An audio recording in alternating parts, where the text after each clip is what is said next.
divertiti? Tantissimo e anche un sacco. Un'assolata giornata primaverile ha fatto da cornice alla passeggiata istruttiva tra le bellezze del Parco Archeologico Valle dei Templi di Agrigento dei piccoli alunni delle prime classi del plesso Manzoni di Raffadali.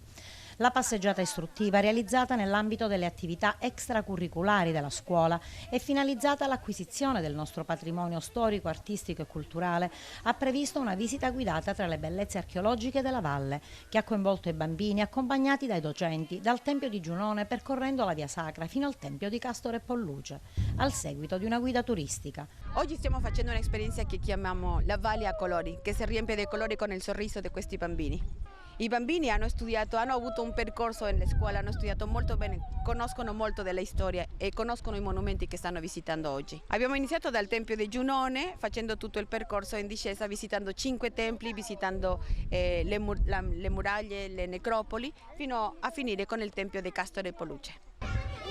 All'iniziativa si sono aggiunti anche momenti di gioco e di divertimento a cura del referente scolastico Carmelo Puglisi.